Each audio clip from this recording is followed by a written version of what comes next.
Ang intense ng mga kaganapan ngayon sa abot kamay na pangarap sapagkat malalagay sa peligro ang buhay ni Harry.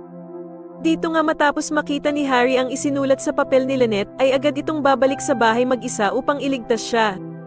Samantala matapos ngang makabalik ni Zoe ng Apex ay agad na kokomprontahin siya ni Annalyn at paaminin niya si Zoe kung nasaan ang kanyang lolo Pepe.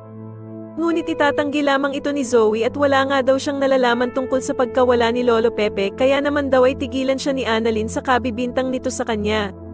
At dito nga ay lalo namang pag-iinitan ni Doc Carlos itong si Annalyn dahil nga sa hindi tinitigilan nito si Zoe, na paaminin na meron nga daw itong kinalaman sa pagkawala ng kanyang lolo Pepe. Pero hindi naman magpapadala sa takot si Annalyn at sasabihin niya nga kay Doc Carlos na kahit ano man ang sabihin nito, ay hindi siya titigil na paaminin si Zoe.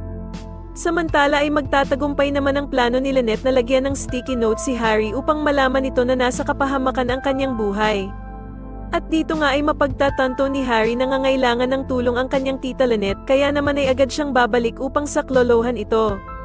Sa kasamaang palad naman imbis na humingi siya ng tulong sa mga pulis ay mag-isa lamang siyang babalik sa bahay nila Lynette kaya naman ay mapapahamak tuloy ang kanyang buhay. Sa kabilang banda naman ay pagtatangkan nga ng masama si Lynette ng mga tauhan ni Moira kaya naman ay magpupumiglas siya sa sobrang galit. Sakto namang dadating si Harry at mag-aala superhero nga ito ng mag-isa para iligtas si Lynette sa masasamang loob na tauhan ni Moira.